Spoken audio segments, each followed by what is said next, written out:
he's his third year there, Sunday night host, and he asked me back. And I am so thrilled. That's so beautiful. Yes. That's so wonderful. Now, do you have address and telephone number, things like that?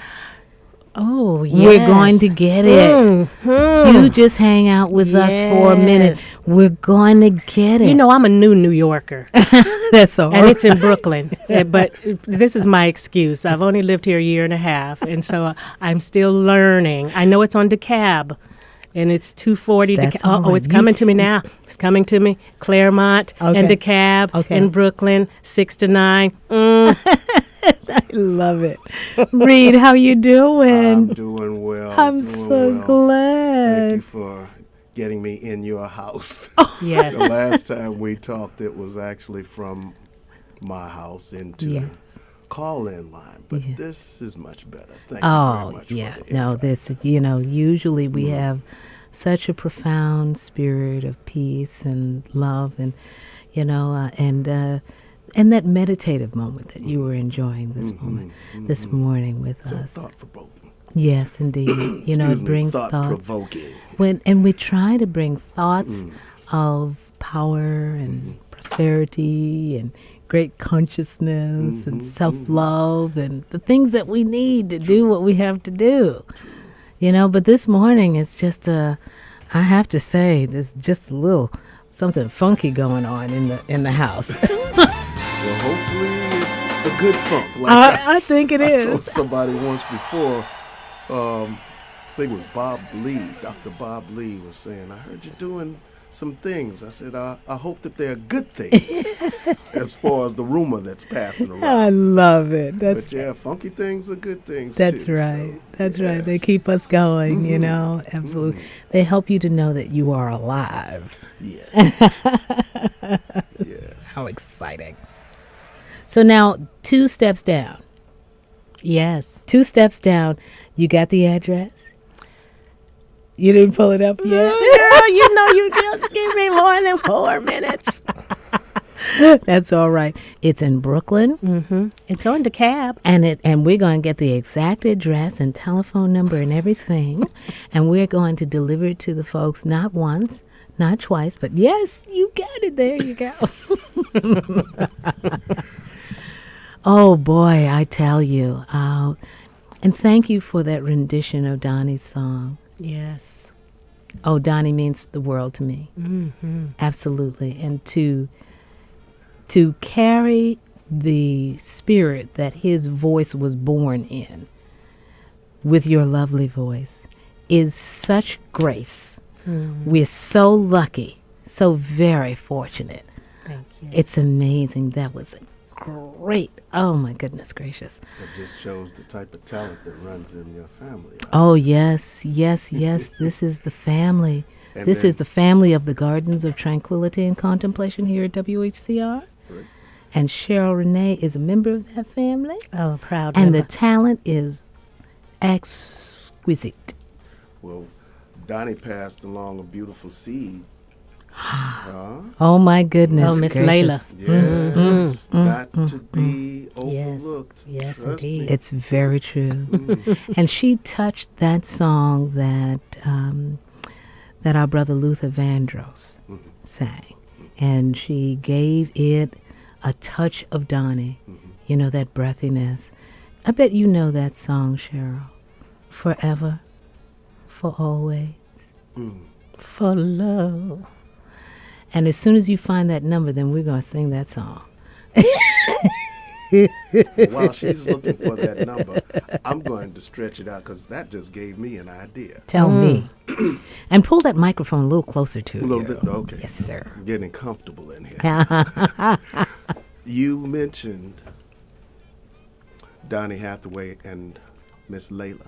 Yes. And immediately came to mind Nat King Cole and daughter, Natalie. Oh, yes. Now, you remember the duet that they did together. Unforgettable. After he was gone. Unforgettable. Okay, let's say some producer out there decides that someday we all shall be free. Oh, my goodness. Okay, you see where I'm going with this? Oh.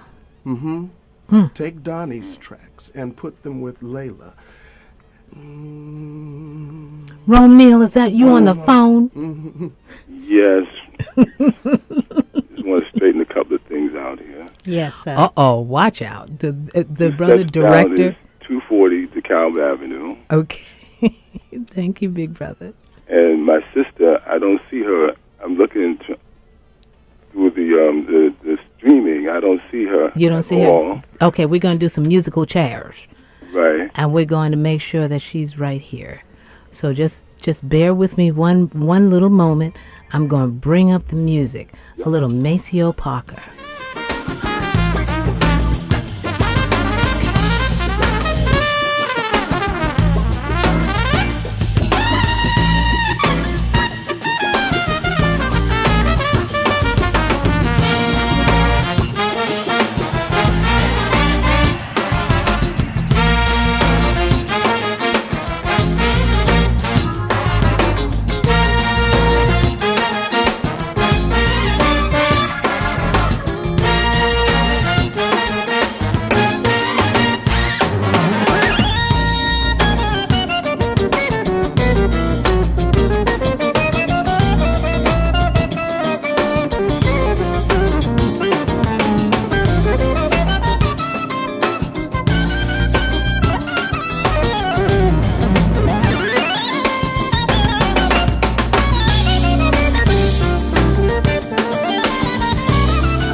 Okay, my brother Rome.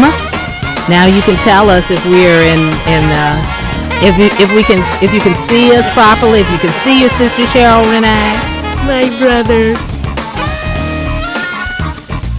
Maybe something's music's up too high. Rome, I'm sorry, dear. Rome, are you there? Yes, I am. Oh, okay, I brought the music down so we can hear you. We're having a party in here today. I see. Some of it I see. I just don't see my girl Cheryl. You don't see her yet? And your camera is a little bit too high. So it needs to drop down a little bit. Okay, we'll drop it down just a little bit and turn it a little bit that way. Okay. Yeah, Then you have to move over a little bit there, sister. Oh. Now, if he can't see you, then that means nobody can. So you got to bring your microphone over just a little bit. Okay. And, just come a little bit. Just make yourself to home right there. How is that, Rome? I see you perfectly now. Cheryl is a little bit, I don't see Cheryl at all. You don't? No, she's on the other side, right? No. Lean over this way. There you go. Can you see Cheryl now? No, I see my brother. There I see her, right in. You silly goose. I see her right Look at there. you. You see Now your make brother sure Reed don't lose Hadley? This lady, though. That's the most important. Oh, my goodness gracious. So you should see 3 people in 2 shots. I see 2 people in Cheryl. When Cheryl leans further over towards you, I see her. Okay. When All she right. leans all the way over. When she leans all the way there over? she is, right there. Okay, very Is good. Diaax still in, though? Am I still in the shot? Yeah. Oh, okay. Ooh, there it is. Oh. Oh, he got it. Oh, no, That's- back No, back a little bit more. Just, okay. How's that? to the right, to my right or your left. I don't know. Back where we were? Yeah, you have. Okay, all right. Back this way a little bit to my right. Go. A little bit No, more. the other way. The other way. Okay. A little too much, brother. That's right. Yeah. Right there. Oh, yeah. Okay, too much. Right there. Perfect. Okay, we're going to try and make it stationary. Yeah, as long as Cheryl leans in there. Okay, hang in there, sister. Folks, this is live radio and visuals because it's being streamed, and these 2 ladies are just too lovely not to see their faces. Oh. See them emotions and expressions on what's going on in that studio. And Reed Hadley has his say, too. Did you say good morning to him, Rome? I didn't read. You did a good job moving that camera around, brother. Oh, listen. I can truck right, truck left, pan up, pan down. Listen, man. He's got skills. Let me interject. Skills. You'll remember me from when you walked in the Saturday night Lennox Lounge set and I spoke to you on my way out. But that's okay. You had just done your show. and When you was came it? through. What date was This that? was about 3 weeks ago. He did his one-man monk deal just October 13th, maybe. Yes, he Yeah. did. Yeah. And he's doing it again tomorrow. Uh-oh, watch out. Uh-huh. Uh-oh. You'll that remember was, when you that see was a Sunday night. Yeah. It was a Sunday It was night. a Sunday night then. Okay. Yeah, Yes, we were indeed. celebrating that night because we had such a great time. Yes. That's so beautiful. So that's it's a good reason for you all to come together. Great people do come together, and we're so proud to have this opportunity that we do. And and so Reed, it won't be the last time you've seen Rome Neal. Oh, no. I'm enjoying your conversation, Reed, on air also. Yes, indeed. And so tell us where Cheryl Renee is going to be tomorrow, Rome. Cheryl Renee is going to be at 2 steps down. That's 240 DeKalb Avenue, near Vanderbilt Avenue in Brooklyn. And that's when they say 2 steps down, that's almost like 2 steps down from where I'm going to be performing at, because I'll be at Rustics on DeKalb Avenue, which is 471, and she's down like 200, was it 200? Almost like 2. She's 240 DeKalb. I'm 471 DeKalb. Oh wow! Okay, that is So literally. I'm at 4 o'clock, and I'm going to shoot over to her show at 6 o'clock. Oh, fabulous! So it's going to be a magnificent thing. A wonderful brother, Steve Cromedy, is the person that is the host, and has been doing it for 3 years, Yes. and he does a fantastic job. I'm a host of Banana Pudding Jazz for 10 years, so my hat goes off to anyone who produces jazz in this town. And Steve is one of the preeminent ones, and he's doing a wonderful job. And also has been a Banana Pudding Jazz sponsor over the years. Oh, how beautiful. As is Cheryl Renee. Yes. Oh, that's beautiful. Absolutely. and Miss Cheryl Renee and SR Productions are sponsors of the Gardens of Tranquility and Contemplation.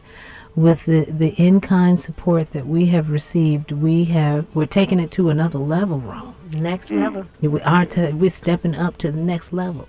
I know. She designed a wonderful website for you. I'm so proud. My goodness gracious! I just, I put the little cursor over the site, over the home page, and it says essential oils. I'm like, Oh.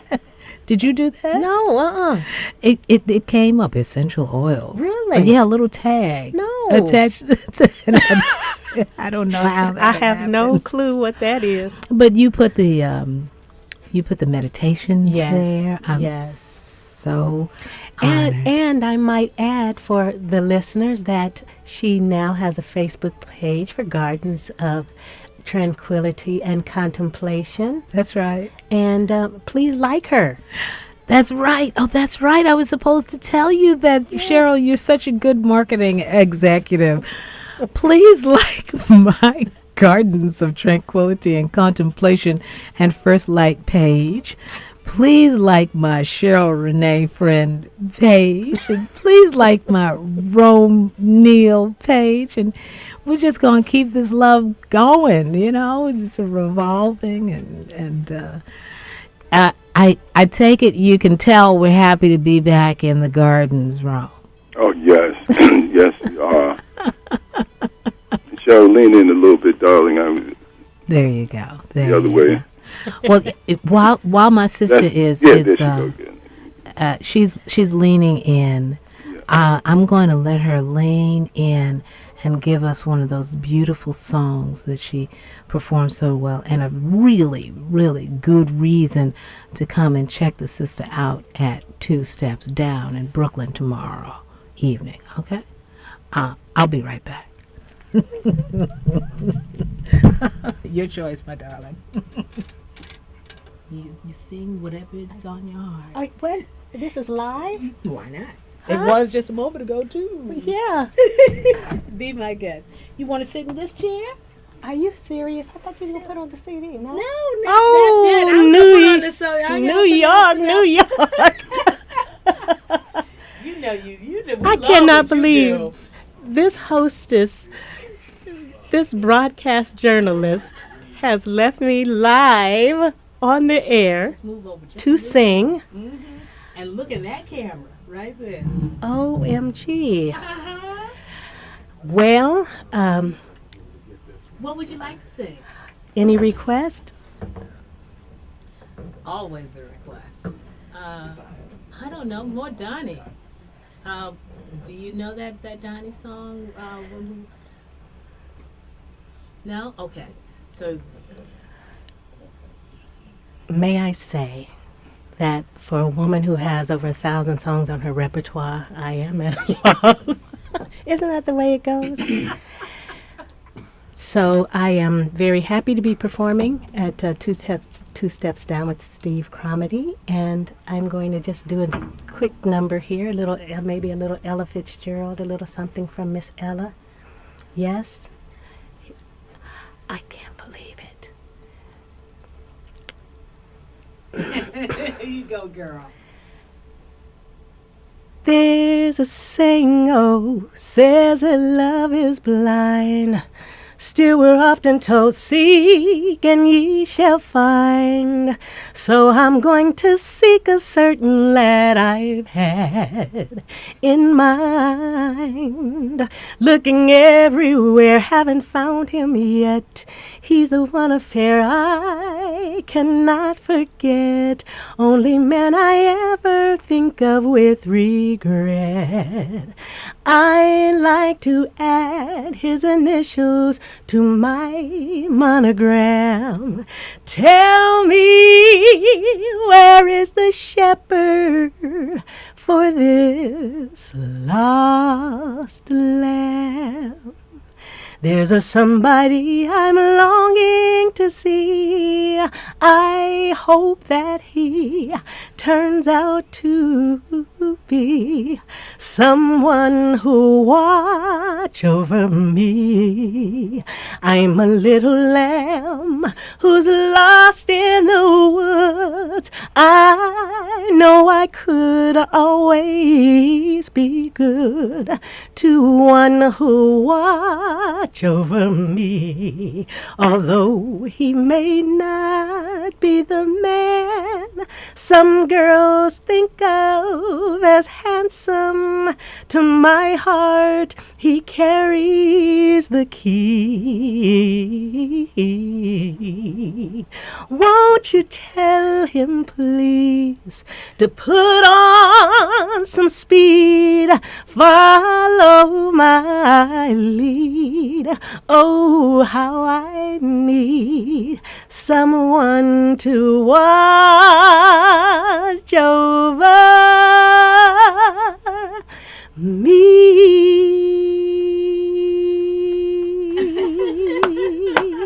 Oh, All right, Cheryl Renee in the house. oh, Dia, you are so fabulous. Are you kidding me? Thank got you, tears. Oh, God. Thank you so much. Oh, my goodness. Oh, Rome, wasn't that fabulous? Oh, yes. Oh, my goodness, that was just so wonderful. I'm just so proud. Thank you. I'm Thank so you, proud of Miss Cheryl. Cheryl. She performed at Banana Pudding a couple of times, and just lightens up the space. Oh, I hope to be Yes. back. Yes, I there's love a banana lot of pudding. light. Love it. There's What a a lot voice! of And we did it. She's a choir director. She does weddings and things, and she had a wedding choir, and she had me and my good friend Eric Frazier as a part of it, and Oh, is Eric? Oh, he's so smart. and we did some songs that down by Wall Street that just blew the house away. The wedding couple just went crazy over Oh, that's the wonderful. production she put together. I Fantastic. say that Cheryl Renee is an angel that came down from Colorado to New York. Well, she just proved it. Wings here.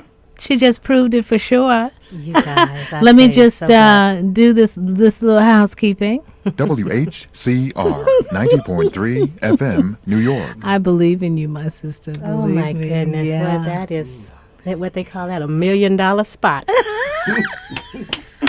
Billion. That's Bill- it. That's it. Who All does right. Reed is that? taking us to Billion. $1 billion. Gosh. Oh, boy, I tell you. Well, thanks, Rome. My pleasure. Looking forward to hearing Lawrence Holden later on this morning. That's right. I'm looking forward too. You know, Yes. we're having a good time. I'm going to give Mr. Reed Hadley his due. That's right. And I just appreciate you so much. And our sister, you know, the voices of angels do touch your heart, doesn't it, Reed? You know, it just makes you kind of emotional. Just and I also hope one day to be able to sing a little myself. I don't know if course, it's ever going to that happen. lovely voice that you have comes through the airwaves. Well, I don't know if that's for singing, but I know my sister All you have Cheryl to do is Renee talk your way- act takes your way through the a song, cake. baby. Thank you. Well, with your Reed, directing, take care, brother. I'm off. thank you, I wanna Rome. See you guys. tomorrow, Peace and Rome. blessings to Thank you. take care. Oh, how precious. Oh, Reed, I saw you get a little emotional too. Bless your heart. It's either you got it or you don't. She's Yes. got it. Yes, Oh, yes. thank You you. got it. Yes, that's it. Thank you, and thanks That's it. and thanks so much to my friend Rome Neal. You know, I moved here 1.5 years ago. All my life I've been singing. I was raised by singers, and you know, my kids are all grown. I thought I'm going to New York City, and you know, just angels. You talk about angels, people like Rome, you, Eric Frazier, Emily Surtees, just people who have made a way for me, who have just been kind and gracious in yeah. helping me get grounded here in this shoveling great that city. road for you to go to Broadway, my dear, because you deserve it. You know, I mean, Reed, Yeah.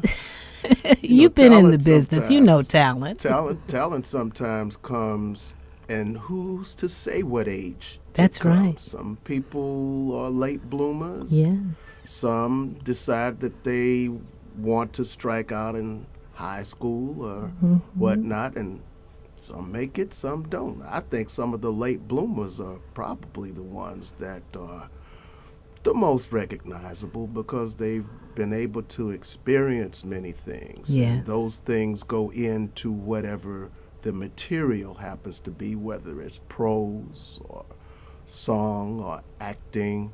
That experience comes out. That's right. It really does. so a late Life's bloomer, experiences, you know. Late But I have bloomer. to share with you that my sister comes from an extraordinary background in Colorado. She was already a star. It's just that New York is, that's new ground. Starting So, over in a way. Yeah, in a way.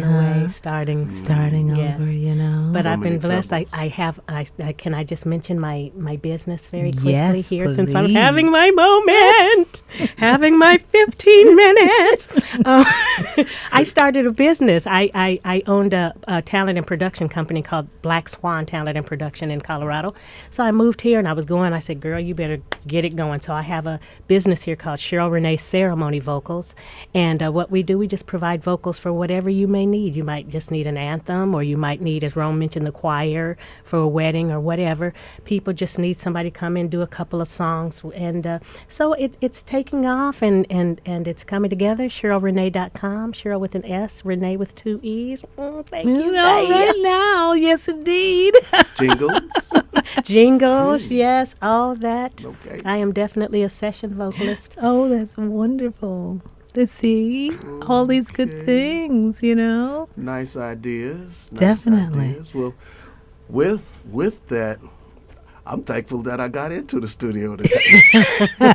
Got a couple of ideas floating in my brain already. I know that's the truth. No, this was a special coming together, and I had a good feeling about it. I'm so glad that you all were gracious enough to join me this morning. Some with a little bit of notice. What was it? 2:30 in the morning. That is very funny. But I didn't see it. I woke up about 5:30, and I saw my phone blinking. I was like, and there you were. You had sent me a text at 2:30. I was like, I'm coming. Stretch. Perfect. I did the same for my journalist brother, Milton Alamati, also. I said, but it must be a crazy hour in the morning, but you need to join us. We got to talk about some things here, my brother, please call in. And we could only hope, that there's a lot of things to talk about. But I want to talk about you, Reed. We have to. Yes, sir. Well, Reed Hadley. Now, you're not from New York either. I am from St. Louis originally. Oh, right. And background as far as Missouri is concerned could even meld over into Illinois because my collegiate background was in Southern Illinois University's School of Communications. And Bob Costas has come out of that a couple of years ahead of me, but the bottom line, it was a great school. Yes. I had a chance to work in high school with some of the best men in the industry. Whcr, who was the Midwest's preeminent jazz disc jockey, was fortunate enough to meet in 1971 at the KSD television station that I worked at as a junior in high school. So that'll kind of give you an idea of where what I'm doing today started. In high school for me. Yes. And with Leo Cheers on radio, on KSD FM, and then Julius Hunter, who was a teacher by day and broadcaster by night on television in the news avenue of, or the news area of KSD TV. There was a radio station with a mentor and a television station with a mentor. So I was getting hit on both sides out of a work-study program that existed back during those days. Then afterwards, I decided I think I need to maybe become a disc jockey. So the news thing was nice. I worked in the mail room. I had a chance to see the inner workings of the station itself. I think it was number 15 in the market in terms of placement in the country, Arbitron ratings and whatnot. The Nielsen's rather, Arbitron is radio, so Nielsen's with television. I did sales eventually after I got out of college. That's a very important experience. Yeah, marketing. Because we have to do marketing and sales ourselves. Exactly. And Cheryl Renee is a marketing executive, so sometimes getting some things confused at a young age. You gotta figure out what it is that you feel your specialty may lie, and how was your disc jockey experience? It was nice. What kind of music did you like? Back then it was crazy because I was all mixed up. I was a rocker as a teenager, and I still had my R&B and soul roots, but I was one of those kids that was basically, my parents were. My mother was a teacher and my father was a postal worker, and when they decided on Friday nights what to do, all the kids got thrown in the basement and all I heard was jazz. So from 8 years old up until I had jazz roots early, gospel. My mother played gospel, so I was all over the road. Oh, yeah. But I finally, as far as a disc jockey, I settled in the R&B. And then from R&B, I was a rocker too. I mean, Emerson, Lake and Palmer, Led Zeppelin. Funk. Oh yeah. Okay. Chicago and all of those. Deep Purple. You're right. Okay. So we're all in that same. That's right. In that same. That flavor. Zappa guy. I won't even tell the story about when I went to the arena in 1970 to a Led Zeppelin concert and ended up about 4 rows on the floor from the speaker, and I couldn't hear a word at school the next day. They just blew my little ears out. But I had a similar experience at the Fillmore East, and I can't remember whether it was Led Zeppelin. I think it was Emerson, Lake and Palmer. I was just on another planet, my brother. Yeah. So it kind of brings you back to roots. Yeah. Eventually. So eventually, I went through the 70s, and in college at SIU in Edwardsville, I settled into communications as a course study. So I did all of the traditional courses, TVR 101, yada yada. But it actually struck home in terms of what I really wanted to do, which we were doing a production class in one of the secondary classes. Mike Sneeden, he was a wild rocker himself, and he drove a yellow 922 Porsche Carrera. Oh, dear. Oh. So I had the wild idea to do a commercial with his car for a Cella commercial. So I wrote the commercial and gave the script to him, and he looked at it and he says, "Where are you planning on bringing this car from?" I said, "Well, if you have the generosity to supply the car, then I could do the spot. I've got the female talent. We've got a couple of bottles. Everybody's over 21, so it's okay.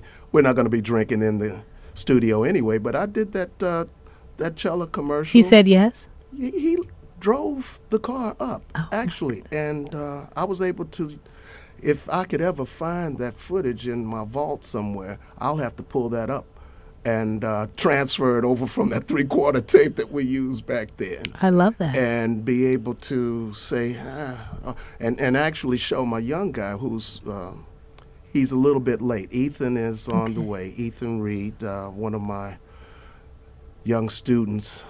Well, see, now we can fast forward to what it is that you're doing now. I love that idea, though, because I too loved commercials, and I was determined to produce commercials and ads and things of that nature. It's coming out of a fine arts background, initially. Well, not even a program; it's just a family legacy. So I was doing visual arts by the time I was 4 years old, and looking. A few years after that, looking to what it is that I would began to do with that skill. So art direction was one of the things that I thought, well, this is perfect for me. I'll be an art director.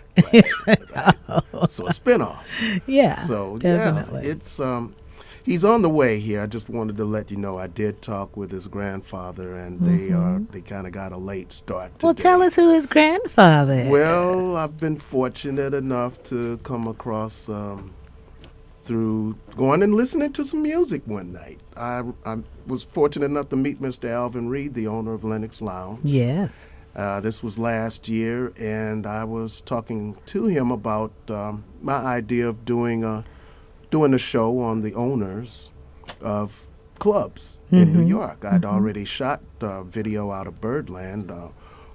My right-hand man here, Rob Graves, and Jim Malloy were fortunate enough to be able to go into Birdland, and we recorded, it was about 2 years ago or so, Lou Donaldson. Wow. So from that, I wanted to keep the string going. Shoot out of Birdland, let's go uptown. We want to shoot out of Harlem. Let's go to Lenox Lounge. So I was able to meet Mr. Reed and talk with him about what I had an idea on, and he liked it, and he told me a little bit more deeper about things that were going on, and I said, I definitely have to get you on camera. So we did. We actually sat in February of this year. We recorded and talked about his situation with the club, and his grandson happened to be there and saw what we were doing, and he's either been around it before or in a past life, but this kid is unbelievable. And he How old asked is he me, now? Ethan is 13. That's amazing. And see, I heard very good things about that shoot for T.S. Monk and the art show. Oh, they blew these people out of the water. Anciem Edwards actually is the co-anchor. What I've done is I've created a news type of situation with kids. Oh, great. Which started when I was a teacher after I got out of college. And I was a current events teacher. But what is current events? News. So That's right. I did this in St. Louis, and now I'm taking it to a different level. Yes. But Anciem Edwards and one of the other children that we've worked with, Dawn Sanders, we took them to the art exhibit, which is at the William Kilmer and Kincleba Gallery, Wilmer Frazier Gallery in Kincleba on the East Village. It's housed within the Kincleba Art Gallery? It's the gallery itself. Oh, I is think it? I may Okay. have, and hopefully I know Thelonious may be able to the call name in. Kincleba is a renowned art gallery. Well, that's establishment. it. That's it. You know, a participant in the National Black Fine Arts shows, put together by Josh Wainwright and his colleagues, his family and colleagues. That was one of the many national places that was featured. And I know there were art galleries from Colorado and from St. Louis and from all over the country for the National Black Fine Arts Show. This is the place that you're speaking of. Yeah, This that's is the how I place. became acquainted with it. Well, then, these guys did a stand-up interview with Thelonious Monk Jr. In honor of his father's 95th anniversary. Yes. There was a beautiful display, which is on display until December 1st, of a variety of artists who were commissioned to do their works and display their works in this exhibit for the Monk Institute. And we put together, my good buddy, Sandra Trim DaCosta, was able to put this together, and we took the kids there and did the interview. We had, I guess it was about all of 45 minutes of T.S. Monk Jr. with Anciem Edwards and Ethan Reed. And so now Auntiam Edwards is a young lady who is one of your mentors. Correct. Mentees. Auntiam is 16 years old, and then Dawn Saunders is 15. So altogether right now we're looking at 10 kids ideally, but we're starting off slowly and we're doing just a crew. And a crew of 5 is a basic crew that we're working with right at this point. We want to give the kids the experience of what it is to actually put together a show, what it's like to do television, radio. This would be Ethan's first shot that I know of at this point, but it'll be his first shot at radio. And in talking to him this morning as they're on the way now, they're coming from New Jersey. Okay. So that's one of the reasons why they're delayed, that area. And Auntiam can't be here because she's in Long Island along with... and they were devastated in Long Pretty Island. much so, yes. And Drew, I haven't been able to speak with Drew as yet since October 14th. Oh, okay. So the communications lines are still not Pretty available. Pretty right. much so. Yeah, that's so important to acknowledge that we, during this event of Hurricane Sandy, we had great devastation in a number of communities and loss of life as well. And we mourn the loss, and we also acknowledge the survivors. And we are... now that Whcr is back up and running, we are glad to take news pertaining to the circumstances that people may face in a variety of communities, all over this East Coast. And also the response by FEMA, as well as on my way here this morning at 5-something, I noticed a note on the cab television presentation, kind of almost like a ticker tape. And it noted that FEMA is going to provide manufactured homes for individuals who have been displaced. So it raises all kinds of concerns that we had during Hurricane Katrina. Some of the manufactured homes that were made available to survivors of Katrina Rita hurricane, those homes were made with formaldehyde, and it was a problem. It was a health problem. So we don't want that again. No. So we're hoping that FEMA's getting it right this time. But we want to make sure. Right. I'm going to pull up a telephone number soon, as I promised to do, that is pertaining to the FEMA and how to contact them, how to make queries for your family and for your community. Okay. And in the meantime, I have something that appeared in our Amsterdam news. Our good brother, Ron Scott, who has covered the Gardens of Tranquility and Contemplation jazz programming, featured a story about a wonderful artist named Greg Lewis, who plays the organ. And I want to bring up just a little of Greg Lewis's music. It's called Organ Monk. I thought that said monk. But I couldn't quite read upside down. But let's see. Okay. Well, that'll be perfect because we're looking any time to hear from Mr. Reed. They're en route. So They'll be calling They'll be in. here. They'll be calling in. Well, that's good. We'll listen to Greg Lewis do his thing right now while we await their arrival.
If they want Obama say everything, then we say if they want Obama say better way. Now we dance if they want Obama say make a move. Love for life if they want Obama say help the poor. Then they go if they want Obama say every day. Family if they want Obama say time to feel. Then we dance if they want Obama say victory. American if they want Obama say great history. Live for life if they want Obama say happiness. Now we love if they want Obama say our president. American if they want Obama say our history. Yes, we want if they want Obama say black president. Obama, yes, if they want Obama say time goes by.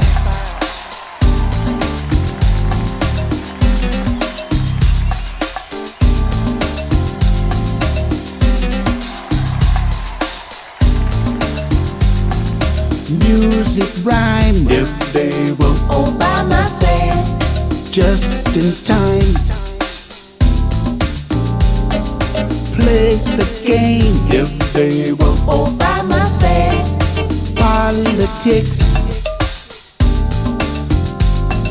Now to feel if they want Obama say feel what's real.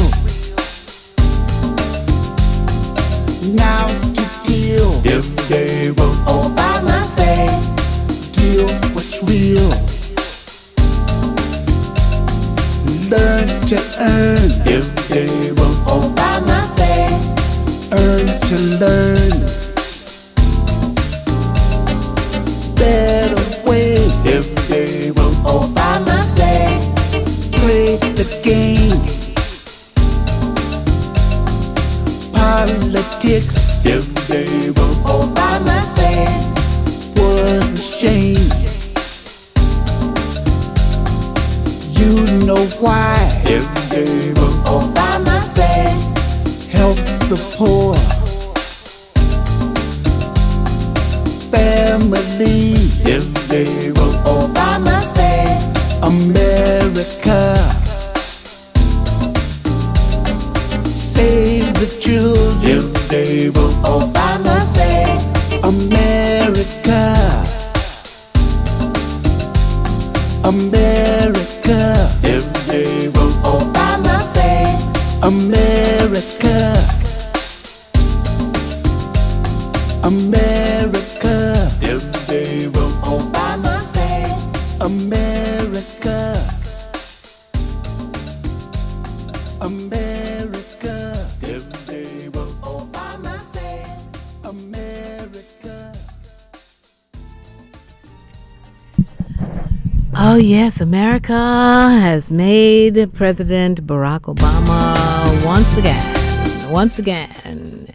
And Roy Ayers sings this song, Obama Say. Obama say, take care of the poor. Obama say, take care of the health care. WHCR 90.3 FM, New York. Rome, Neal, you're on the line with us, and there's a very special reason. You know, the relationship that you have to our guest, Lawrence Holder, is a very profound one. But Reed Hadley has a little comment he wants to make about this production that, Lawrence, you wrote, and Rome, you perform to international critical acclaim. Okay? You were saying about Monk. Just off mic. Oh, I'm sorry. Let me put you back on. Oh, you cut me off. I apologize. Oh, it's not intentional. It certainly is not.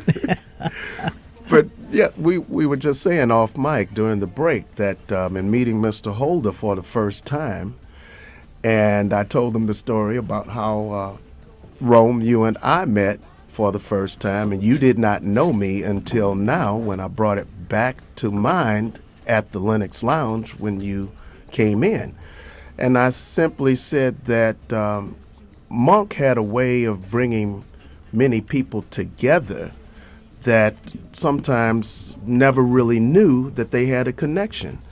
And I had met T.S. Monk Jr. back in 1993 when he came through St. Louis when I was at another jazz club. What was the name of that jazz club in That St. was Louis? Just Jazz. Just Jazz. Just Jazz. What street was it on? It was on Pine Avenue, 4th and Pine, 4th and Pine in St. Louis. Is that right? And Monk was doing his gig there, and in between the break, I told him that I was doing this Europe's Jazz Profile radio series, and it was going to start basically in London, and we wanted to interview him as a guest, and I had a shot taken, and when we finally were able to get together just this October, I showed him that photo, and it kind of blew him away because he had not known that the correspondence I had sent to him since that time was actually coming from me. So bottom line is his father brought a lot of people together. So the inspiration of his father in work coming from Mr. Holder and then spilling into Rome, me actually finally meeting Mr. Monk Jr. again and then doing this project is unbelievable. Isn't that? I wish Ethan were here right now so he could say on air to your family what he told me about the first time that he met Monk. But any rate, well, he will, and if he doesn't have the opportunity this time, for any reason, you know, there will be another opportunity. Well, I hope so, and by that time, Anciem and Dawn will be able to. Oh yeah, because Drew, we rather, really, will be able to be here you know, our young people. It's so essential that we support our young people. Yep. Hey, and Rome. sport. Yes. Yes, indeed. Say hello to Lawrence. Hey, Rome. Hey, Lawrence, how you doing, my brother? I can't hear you. Pull that over. You can't hear me. I can't hear That's you. because he doesn't You have can't his hear me. Now I headphones can hear you on. better, too. Okay, I'm getting headphones so I can hear you now. Yes, you Okay. can. Yes, you Talk. should be able to. Okay. Well, I got you. It's good to. I know. Can you hear me now? I can hear you. Tell me what I It's good should to be hear you saying. and see you, part of you, move over the other way.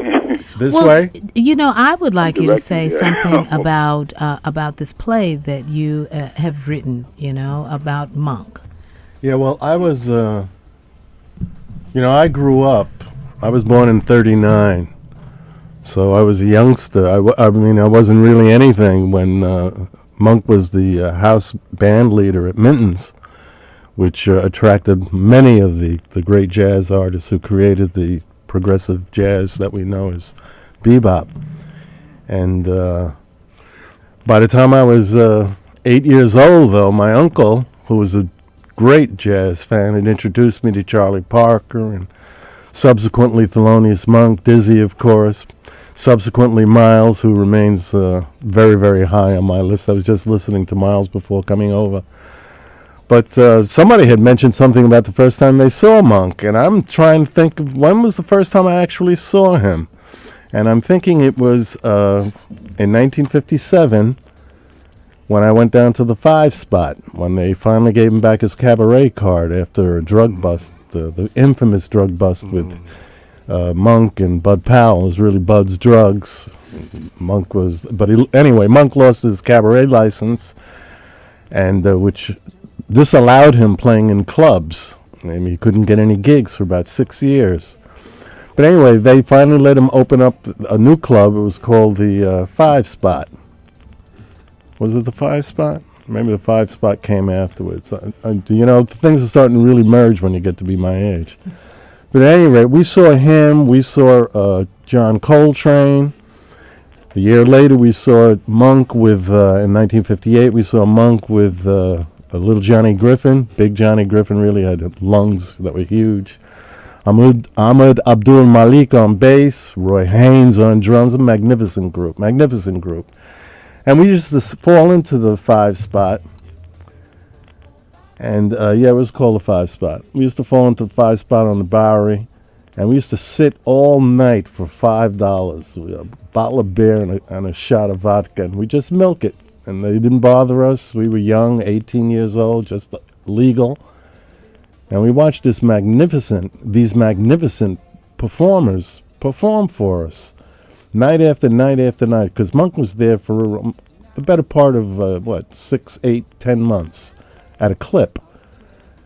You can't do that kind of thing nowadays. You play one gig and then you're out of work for, 2, 3, 4 weeks. And then you get another gig, and so the music never really gets hot the way the music was getting hot in the days of Monk and Miles and Bird, Sonny Stitt. I mean, a whole host of bad cats. I mean, really bad cats.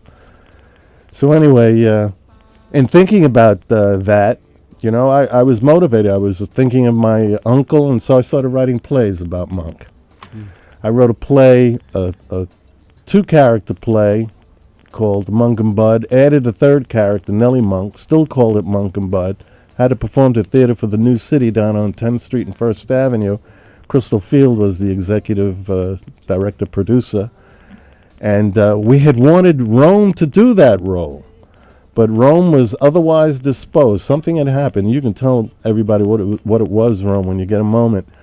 But we wound up getting Alvin Alexis to do Monk, and we got Tony Jackson to do Bud Powell, and we got Mamara McKinney to do Nellie Monk. And we had a wonderful, wonderful run. It was really a nice run until the Monk family came, and they kicked me in the guts. They didn't like Alvin Alexis, who'd look nothing like Thelonious Monk, whereas Rome Neal looks very much like Thelonious Monk. And that might have been one of the major disagreements that we might have had. I thought the play was dead on, still think the play is dead on. And, but at any rate, Rome came over to me in 1999 after a National Black Theater Festival extravaganza, which is always held every other year in Winston-Salem, North Carolina. And he asked me to write a 1-character play about Monk. I said, 1 character? Why 1 character? And he's explained to me that the They were both born in October. He looks like him. He's very sympathetic and simpatico. He's a kindred spirit. So I loved the challenge and immediately leaped into it and finished it in about 2 weeks. And then we started reading it to get feelings, from the audiences and what have you. I don't believe we really changed very much in that play. That play is pretty much the way it was when it was written in 1999, and this is 2012, and Rome is still doing it, and doing it to great, great acclaim. He's working on Sunday, every Sunday in Brooklyn. And Rome, you need to tell everybody where it is, including me, so I can come tomorrow, although the gas situation might mess me up. But if not this week, then certainly next week. That'd be great. Folks, if you can. Where's the place? If gas is a problem, forget about gas. Where's the place? Tell the people where the place is. And it gets you, take the G train to Classon Avenue, I believe, and you're right at Rustics. But it's called Rustics? We're located 471 DeKalb Avenue. That's off of Franklin and Kent Avenue in Brooklyn. Okay. And the performances are 4 p.m. That's the next 3 Sundays at Rustic Tavern, a fantastic little club over there in Brooklyn. It has great food. We call it dinner and theater, Sunday matinee. You can have great food, great drinks, and sit down and look at a fantastic play at the same time. A show that's been proven numerous times, been off Broadway, Senegal, West Africa. 2 years ago we were over there. We're and in Europe right too. In Brooklyn, so it's a little treasure, a little haven to come there on a Sunday afternoon. I'm having fun in this space. It's very intimate and quaint, and when the audience comes in and they order food, I'm on stage in my performance mode, and I smell the aroma of it's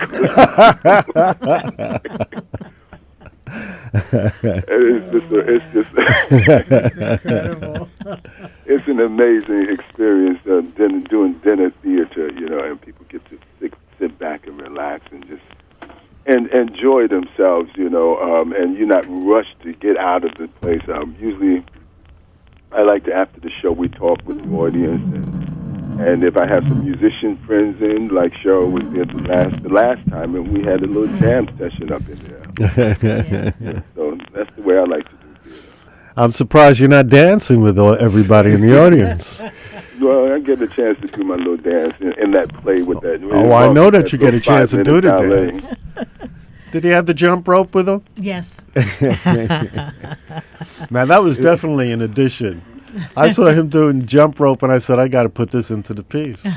Well, you gotta find a nice Nelly spot for Cheryl Renee, because this is a very special lady, and I'm going to play you one of her songs. Okay.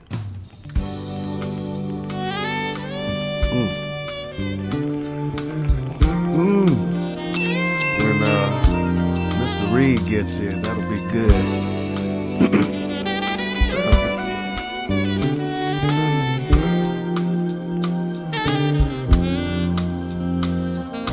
When the summer came, you were not around. Now that summer's gone, love cannot be found. Where were you when I needed you last winter, my love? When the winter came, you went further south, parting from love's nest, leaving me in doubt. Where are you when I need you, like right now? Our love is at an end, but you say now you have changed. But tomorrow will reflect love's past.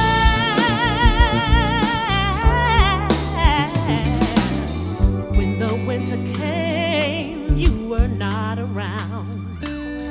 Through the bitter winds, love could not be found. Where were you when I needed you last winter, my love?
Wow. Go, Cheryl. Cheryl Cheryl Renee. Lovely. Oh, you know, she's maybe new to your New York, but you got an all-star talent, and we're so privileged here in the Gardens of Tranquility and Contemplation at WHCR to be able to present you to the world. And we're very happy. And to Lawrence, I'm inspired. Lawrence is inspired. Reed is inspired. I'm just telling her off mic that what is this thing you started with Donny Hathaway? Yeah. Now you got classic Stevie. It's but this is good Yeah. for Absolutely. the young kids, man. Yeah. Because it's nothing like taking the masters and bringing it and introducing this to the kids because they don't know. That's right. Unless some of the music only was sampled, they don't know about the classic soul, the classic jazz, and it has to come back to It them has to, somehow because rap, and there's nothing wrong with rap. First of all, let me just digress real quick with the And that's fact that we Reed started Hadley with waxing eloquent. Stop it. Here in the Garden of Contemplation. Yes, Okay, indeed. I'm gonna do a segue. I'm going to do a segue. But we were talking about Monk, and when we left Monk and went into some definitely inspirational music just after this time of election and the hurricane that came through, and the kids are the focal point, and somehow it has to be brought back to them about roots. That's what we kind of talked about a little bit. I think one of the things that we need to really take into consideration when we talk like this, though, is that we are faced with an intransigent political force that has taken all the arts out of the public schools here in New York City. Mm-hmm. So I think that as an adult, as a father, as a grandfather, that it behooves all of us, grandmothers and mothers as well, to put pressure on these people so that they can bring the music, the arts back into the schools. And of course, it's not just New York. It's St. Louis. It's all across And the country. Colorado. And Colorado. Well, it's all across the We country. still have, we're lucky in that we still have music in a lot of our schools there in Yes. Colorado. Oh, that's so important. Apparently, the Colorado budget has some allocations that need to be spread across the rest of the Didn't country. Colorado Some vote for inspiration. Obama? Yes, Yes. Colorado went for Obama. Okay, so they know where to They put know their where to mouth put their and their mouth money. and Exactly. Well, that's one of the reasons why this program that the Jairus Reed Group is doing. We have a dedication. Our mission statement is that we work with children from 12 to 19. We do basics in terms of communications. We actually started with jazz backstage, but backstage is a series, and backstage encompasses all genres of music. It also encompasses the aspects of entertainment. So we talk to disc jockeys. We talk to record industry officials. We talk to artists, vocalists, musicians, journalists. We take the kids to where an area of understanding what the world of entertainment/communications is about. Journalism, radio, television, music, theater. And getting back to Monk, this is a beautiful segue. Getting back to Monk, Rome, are you still there? I think I heard him hang up. Did? Okay. I think so, Yes. and I think someone else is on the line. Good morning. Good morning. Say your name, please. Marlene Martin. Hello, Marlene Martin. Good morning and welcome to the Gardens, where you are a member of the family. Thank you, Diane. Good morning to you and to your wonderful guests. Oh, thank you, Thank darling. you. Thanks Morning. for listening. Morning. I recognize Rome's voice. Yes, Rome was on the line with us a minute ago, and his compadre, Lawrence Holder, is holding it down here. We're going to talk to him about his legacy in a moment. And our brother Reed Hadley was just having a conversation. Waxing eloquently. Yes, he was Very waxing eloquently. And Miss Cheryl Renee's music. Music is beautiful. Oh, isn't it beautiful? It's fabulous. Oh, Marlene, I'm so glad that you're there. I want to take this opportunity to let Lawrence talk a little bit about some work that you've been doing lately.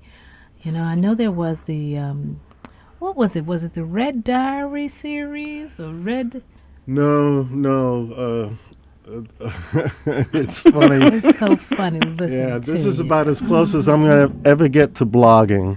Oh, wow. Okay, because I don't have a blog. I really don't believe in it. Everybody's I got an don't opinion, either. and that's good. They should have it. Yeah. And most opinions should pretty much stay with selves. That's right. I haven't really been doing that much work lately, although Woody King and I did have a meeting about 2 weeks ago, and he asked me to rewrite a play of mine called Mary and Eleanor, which is about the relationship between Eleanor Roosevelt and Mary McLeod Bethune. And I've been dragging myself. I finally took the script out of the file cabinet yesterday and put it down on the desk, and I looked at it and walked away. And I really don't want to do this work. I'm really very, very tired of all of it. When Rome calls me up and says, "Hey, I got something for you to do," I say, "Well, what is it?" And because it's Rome, I wind up doing it. But there's a piece of me that is really looking at retirement.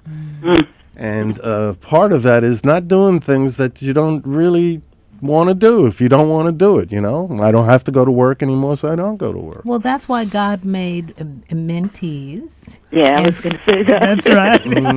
But after and listening there to... is a reason, my brother, that you're being asked to do this work.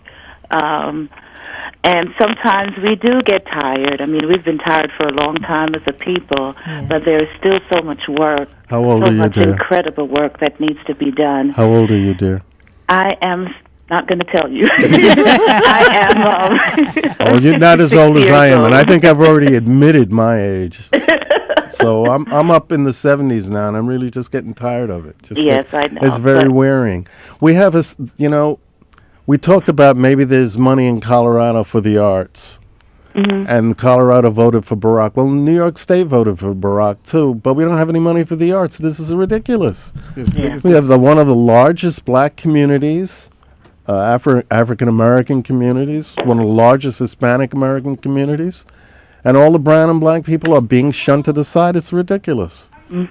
And you cannot get, I mean, they can't even keep water out of the tunnels. This is terrible piece of work that we got here.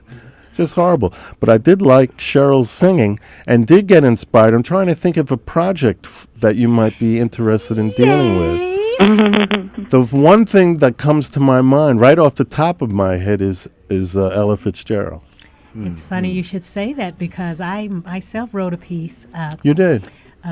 Well, the thing is, I did called I Adore Ella and did a show called Music of freedom about the Gershwins and Porgy and Bess, and I worked I do an impersonation of Ella Fitzgerald. Right. And I worked it in. So all that to say yes, yes, and yes. Okay. Do you want to show me what you've done? Oh, yes. Okay.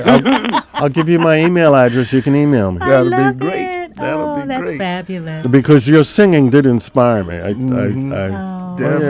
All right. But Lloyd, you touched on something also with the fact that the money situation is, as far as New York is concerned, Colorado came up with money. Then I would think that it would be good if New York could come up with the same type, or if New York were to, if we would make a challenge. We got Jay-Z building up Barclays Center. Okay, well. Okay, so everybody picks a piece of the pie that they can deal with. Mm-hmm. But nobody's looking at Mike Bloomberg square in the face and saying, hey, you guys need to put the arts back in the schools. Mm-hmm. It ain't about saving money and cutting the kids and then talking about we're trying to save the kids. Mm-hmm. Art saves the kids. That's Well, right. let's just do this. Talk about it. Say that. That's the truth. I'm saying it. Let's. Like I told you, this is as close as I'm getting to blogging. Well, we finally have in the house two, I'll say, one major legend and one future legend, and the fact that arts is something that was the forefront from the 20s in New York, and there was, the emphasis on sports was not like it is now. You had the Lenox Lounge, you had Minton's Playhouse, which you touched on earlier. You had the 5 Spot. You had 52nd Street filled full of clubs. So basically, the focus was music back during that time. And finally, to be able to say that the Jarris Reed Group is focusing on the arts in terms of communications and music. I want the folks to take a look at the website, www.jarrisreedgroup.org. That's JARRISREEDGROUP.org. And you'll see the type of work that I don't have Jay-Z money, but what we're doing is important enough that Colorado's got they got the picture. And for the work that we've done just as a small group here in New York, at this point in time, go to that website, look at what's being done with youth and bringing what has been endorsed by people like Robert Hooks and Melvin Van Peebles and Danny Glover, Lou Tabakan, Toshiko Akiyoshi. It's theater, it's music, industry, people who believe in what our premise is and what our mission is, to bring the youth into today's understanding of what the past was about.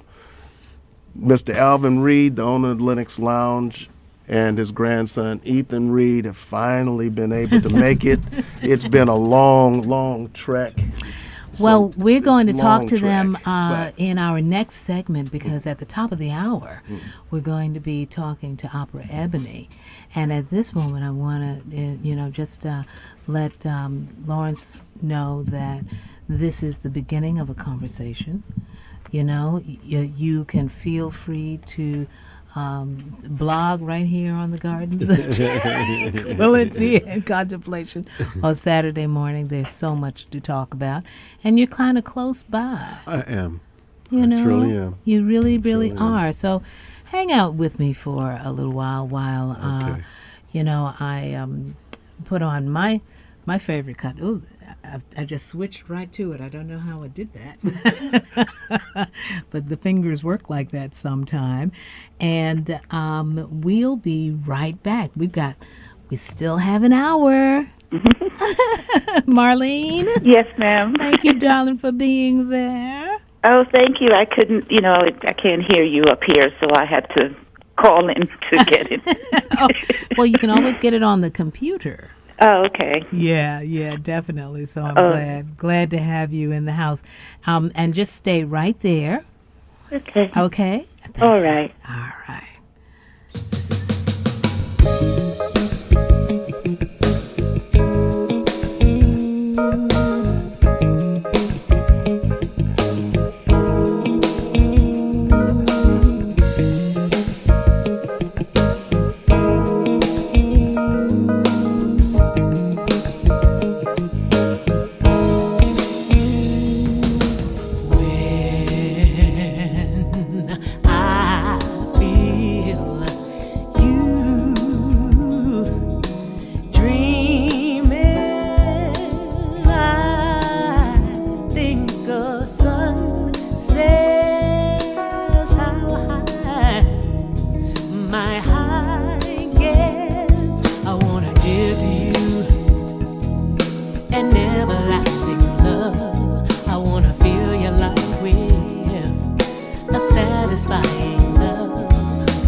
Well, welcome back, family. We're here in the Gardens of Tranquility and Contemplation at WHCR. We've got Miss Marlene Martin on the line, and we've got Mr. Anthony Turner at my side, and Mr. Lawrence Holder next to him, and Miss Shell Renee, whose song you just heard, and Mr. Reed Hadley is in the house, and we've got the wonderful, brilliant Ethan Reed and his very distinguished grandfather, Mr. Alvin Reed, owner of the Linux Lounge, and Mr. Bob Graves is doing the camera work and production here. Hey, everybody. We are streaming over video from Harlem to Cairo at www.whcr.org,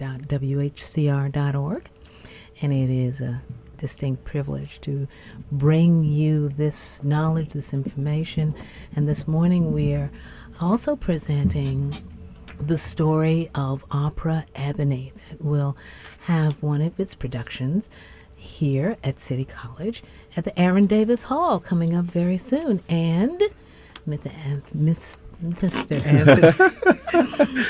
Anthony Turner will help us to know exactly what's going to happen. Absolutely. Thank you so much for having me on the air. It's a pleasure to meet everyone and to be with you. What an exciting season we have here at Opera Ebony coming up. I mean. Yeah, celebrating 40 years. Longest surviving African-American opera company in the history of the United States. Thank you very much. Been a few others to arise, some even going back to the 19th century, but Opera Ebony has endured. And it's very special. It's incredibly special. And a unique family and a large family worldwide of not just African-American artists, but people from all cultural backgrounds. Opera Ebony has been incredibly inclusive, from production staff to the instrumentalists to the singers. It's just a blessing that the company is still here. That is really very, very special. I had an auntie, Aunt BB, and she studied at Juilliard, and she was a mezzo-soprano. So we in the family always respected the opera and our contribution to it. And it's very interesting. We always were able, I personally was always able to distinguish the black voice. It has a certain depth. I agree. And while I don't necessarily always think that we can distinguish what that is all the time, but I think a lot of the time. It's my philosophy that a lot of that depth comes from the depth of our pain, the depth of, knowing what it is to survive with nothing, the outcry, and also with that depth of pain, we hear in our sound that eternal joy. You cannot know joy without not having had known pain, and a continual crying out there. Sometimes culturally, how that shades our sounds, colors our sounds, and our skin tones go from the whitest of white to the blackest of black. Well, that's us. Yeah, absolutely. And in fact, that therefore embraces the world and our connection to all peoples and the birth of civilization, I might add. Yes, I might add. That is certainly the truth. We called it the cradle of civilization, and we rocked that cradle. Absolutely. Absolutely. Very profound. That is really very beautiful, So how did this extraordinary institution come into existence? It started in 1973 in a living room at the Ansonia Hotel. The last surviving founder, Mr. Wayne Sanders, and then we have Benjamin Matthews, Sister Elise, Margaret Harris. They had this idea to form an opera company in order to give artists of color the opportunities that we were missing, say, at the Metropolitan Opera or other opera companies around the country. Just to have a different platform. And certainly we had artists at the Met, and, we're talking about Marian Anderson. And I remember the controversy around Marian Anderson not being able to perform at the Met. And I'm thinking of Don't Worry, Be Happy, that artist. Don't Worry, Be Happy. Bobby McFerrin, Robert McFerrin. His father, yes, Robert His McFerrin. father, Robert McFerrin, the first to have a contract at the Metropolitan Opera, so we do have, those kinds of people. Prior, of course, Shirley Verrett would have started, in the 60s, and then Leontine Price. We have the onset of Martina Arroyo. So there was, there was this woman. There was a movie made called The Diva. Oh, yes. You remember? I remember Wilhelmina Wiggins Fernandez. you know. I remember her. It was a cult hit. It was incredible. And of course, as gorgeous as she is, you know, yeah, I'd actually forgotten about that I had seen that. Yes. Oh, yes. Yes, that was so much fun. And that opera that she sang, La Wally. Oh, boy, you've got an incredible memory. I better be on my P's and Q's this morning. No, I just, one moment in time that I, am privileged to remember. But it was memorable. It was indeed memorable. It was. It really was. But, it was, like you say, Shirley Verrett. And there was Grace Bumbry. Yes. And then later on, a little later on, Kathleen Battle, Florence Quivar.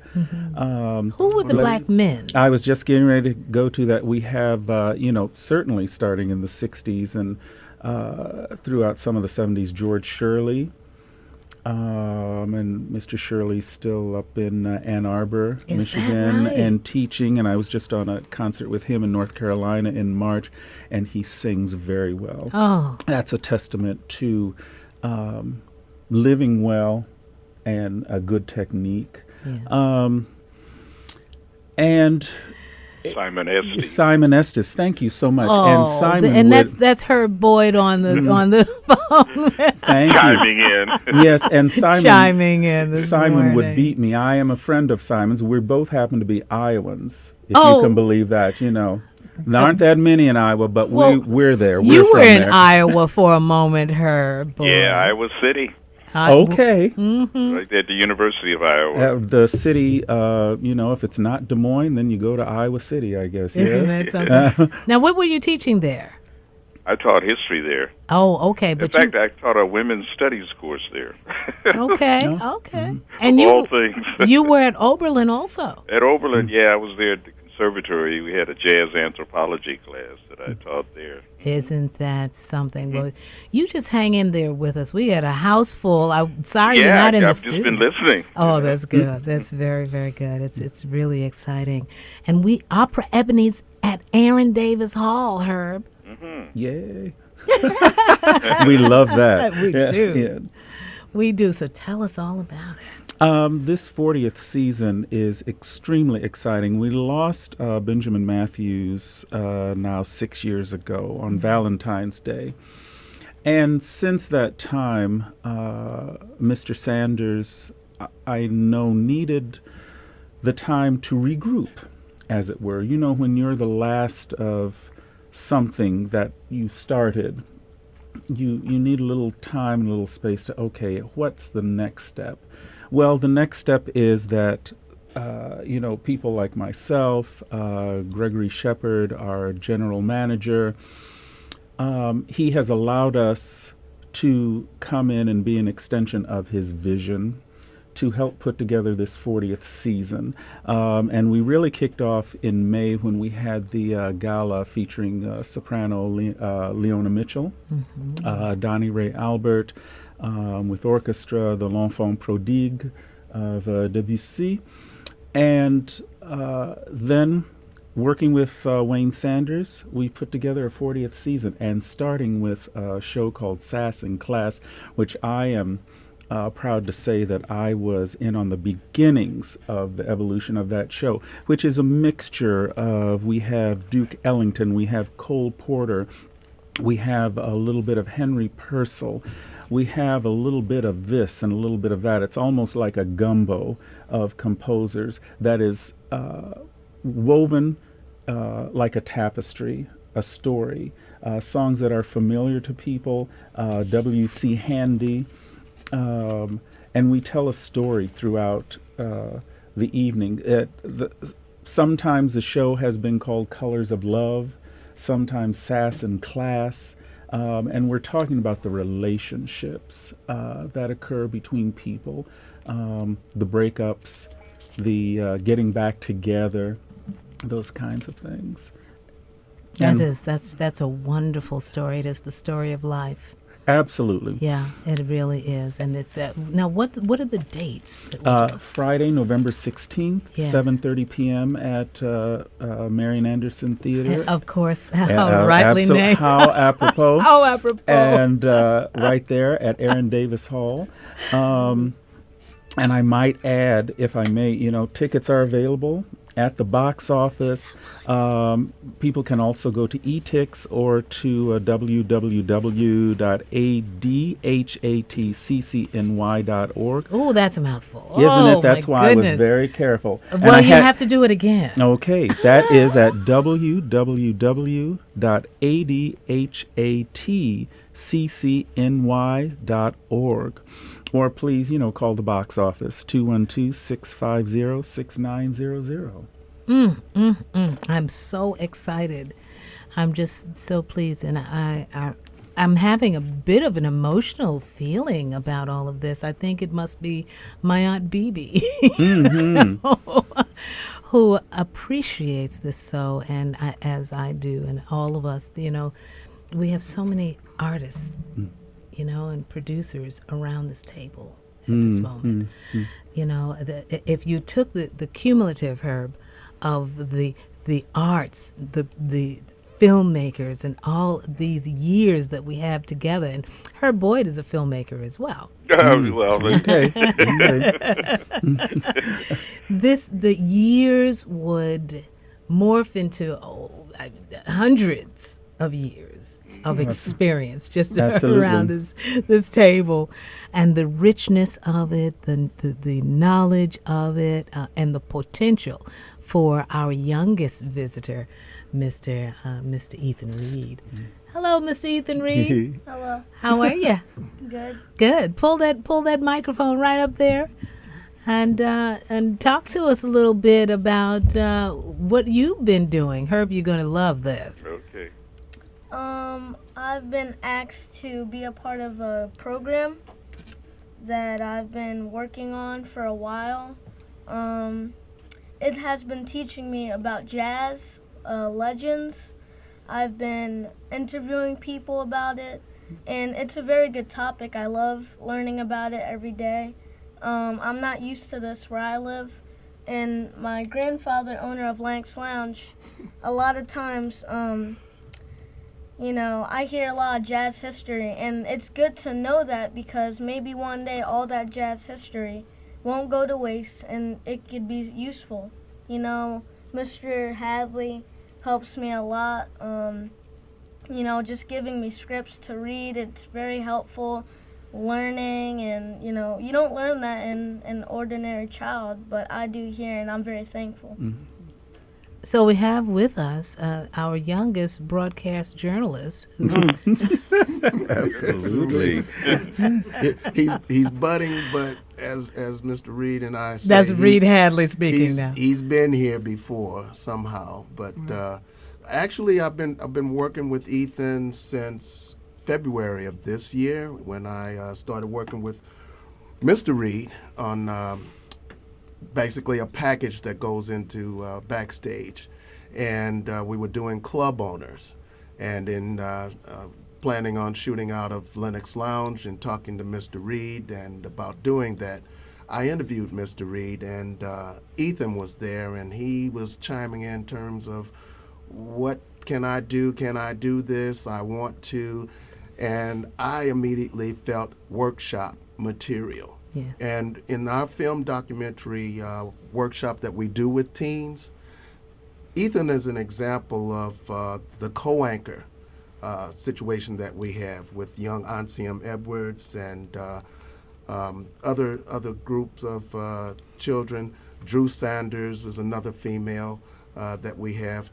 We put these kids into a situation where they're able to learn the aspects, as I mentioned earlier, about journalism, but the subject matter. He and Anciem interviewed T.S. Monk.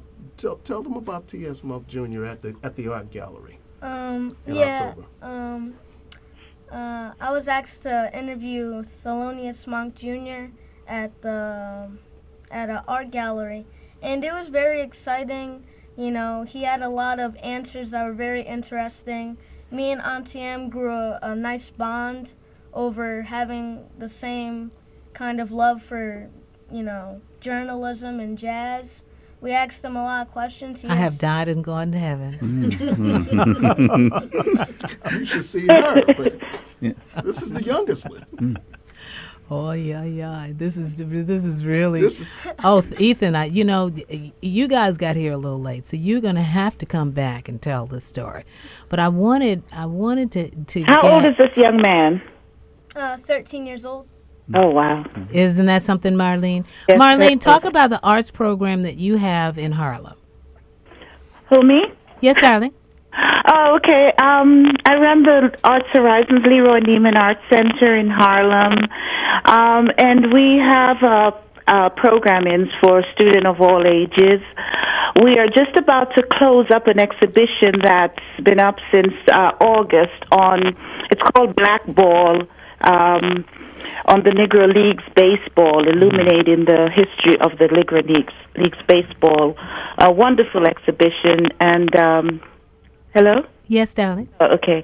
And we are about to open another exhibition coming up at the end of November called 10 Squared, which is basically asking different artists, I think we have about 40 artists participating in that, to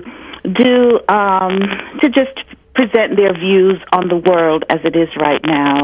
Well, this is, the world as it is right now is quite a place. And my theory, and the one that I posit here in the Gardens of Tranquility and Contemplation, and Mr. Anthony Turner he resonates the spirit of this idea, this mission. And it is that we must step into our full power now. Our power of control, our power of economic development, our power of community development, our power of political control. Now is a very special time for us. And one of the things that it's a very special time and very urgent time. It is urgent. And the part of that urgency that I wanted to bring to this conversation was the urgency of the life of Lenox Lounge. And I want to welcome Mr. Alvin Reed to the conversation and let you know that you will have to return to us in order to help us know more fully and in a more relaxed way, since we only have minutes now to our program, about this organization that you founded, this institution. Well, oh, yeah, I was raised on 133rd Street, and I knew Lenox Lounge as a teenager. Back then, 18, you can go into the clubs and stuff. And I moved out of Harlem back in the 60s when I got married, and I became a police officer, retired. I went to the post office, retired, and I wanted to return back to Harlem in a big way to let the young people and the new people know about jazz, how it was in Harlem. So I was looking, and finally Lenox Lounge was for sale. It was in the Amsterdam News. which Mr. Boyd, of course, has written for how long now, Herb? They're too long. But it had gone away from jazz, They had a zebra room, which wasn't even being used. When I took over, it was kind of really down. What year was that? 1988. And a lot of drug addicts were sitting around in the club and stuff. So I had to make a big change. And I brought back live entertainment. And we've been doing that right now 6 days a week. We had 7 days prior to last week. Right now, we're really dealing with something that's kind of breaking my heart. Are you willing to talk about it to Herb Boyd, who is the press, and to our community members around this table? Yes. Thank you. It's time to get I it would out appreciate now. it, yes. Lenox Lounge will be closing January 1st. Oh, no. No. The landlord doubled the rent. To what? What amount? $20,000. Per month? Per month. Unconscionable. And he was marketing the place. My lease was up in June. And he didn't give me, I offered $15,000, which is a stretch. Okay. He didn't accept it. Who's the landlord? The landlord is Ricky Edmonds. Okay.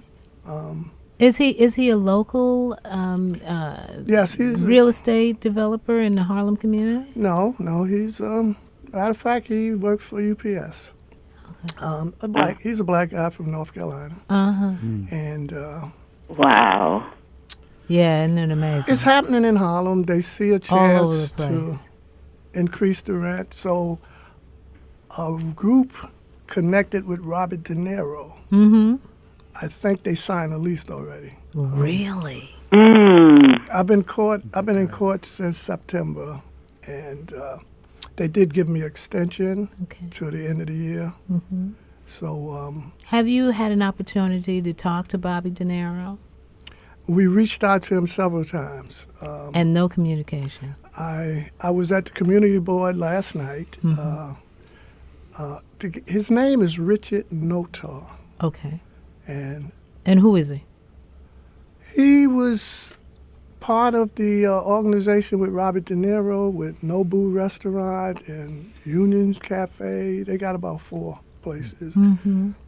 And I understand they got a whole lot of money, so I really can't. So they compete don't with really need to cooperate with you. Yeah. But- Except that it would be a cultural milestone. Absolutely. But I do own the trademark, so they can't use the name. And I'm trying to partner with them in some way so we can keep it. That's what I'm talking about. You know, but they haven't. I reached out several times. They've been putting in for a liquor license in September, October, November. I made every meeting, and it was postponed. Herb, who's handling this story? Well, it should be the purview of Ron Scott. Okay. Yes, Yeah, you're right. I have spoken with him. My lawyer really didn't want me to put it out because we was in court, but on the 19th of October, it was settled. And so... What was settled and what happened? He was taking me to court because I went past my lease. And what happened was I gave him an offer. He never came back to me with it. The lease expired. He never gave me a dispossess or anything. And then come in August, he approached me and said, you overstayed your lease. I said, well, I was waiting to hear back from you. He says, well, I'm not going to accept 15. I says, you should have gotten back to me. I says, and you have to give me legally a 30-day notice. I haven't gotten anything yet. So he says, well, you stayed over the lease, so you got to pay 3 times each month. So that's $45,000 a month. Boy. So he said, Out usury. Yes, it is. Or else I take you to court. I said, well, I'll see you in court. I took that as an opportunity to countersue him. Good.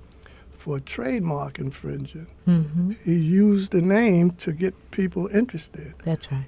And at least 25 groups came there looking at the place like that. So we settled on last month on the 19th. And the court gave me to January 1st. Yes. And I'm trying to partner with them so I don't have to take the place apart because I own that part of it. And I can't see just walking away and letting them just take over. Yeah. So I've been going to the community board meetings, every meeting they had, so I can meet them face to face. But every time I get there, like last night, they said he postponed it. They got to get a liquor license. I have a liquor license if they partner with me, and it's good until March 2014. But obviously they don't want to. Well, you never know. You never know. Once things come to light, there may be the incentive to partner, to consider the... What about a management possibility, Elvin? Has that been discussed? Yeah, that's been discussed. My management right now, my manager resigned about 6 weeks ago, so it's not really been functioning as it should be. I'm tied up with going to court and doing this and picking up supplies, and everything is kind of falling on me. And some of the employees are stepping up, and some of them are not. Right.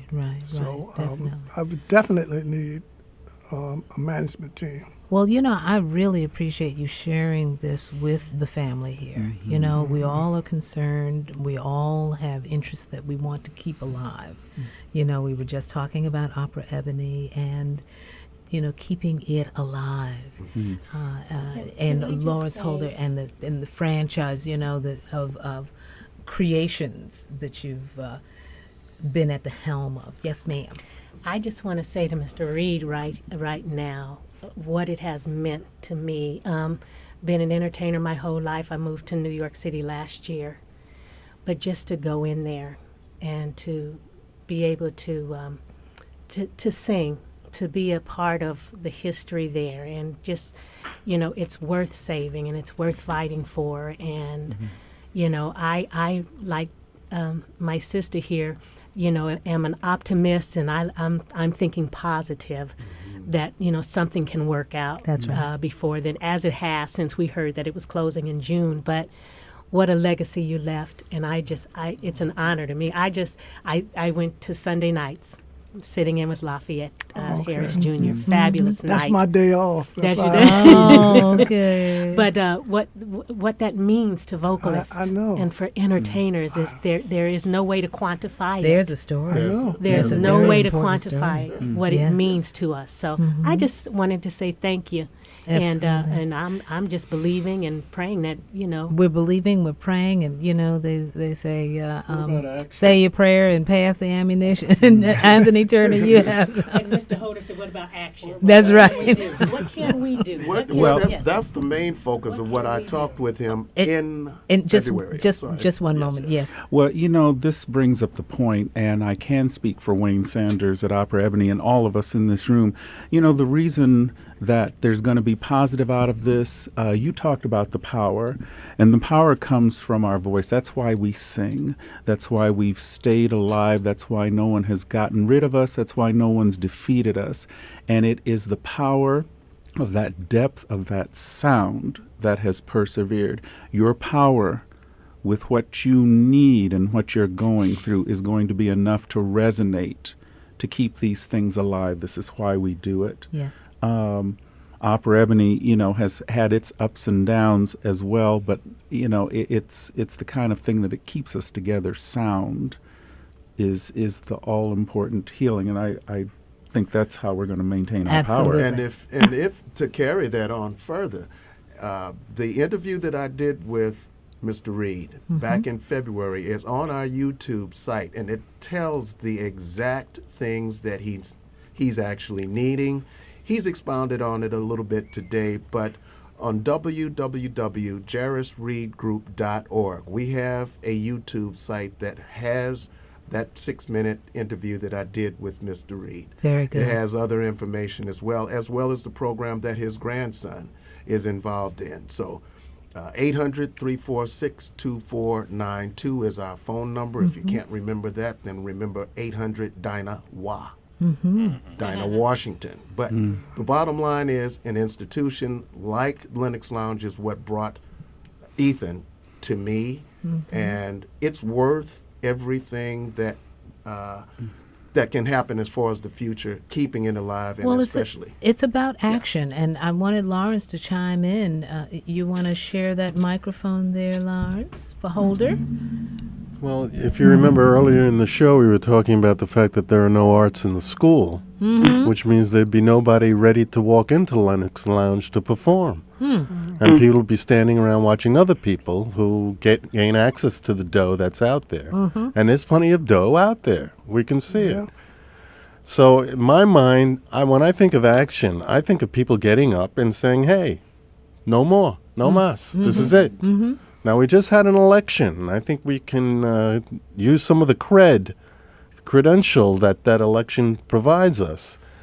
The people have said, stateswide, that they like the policies of helping other people. That's right.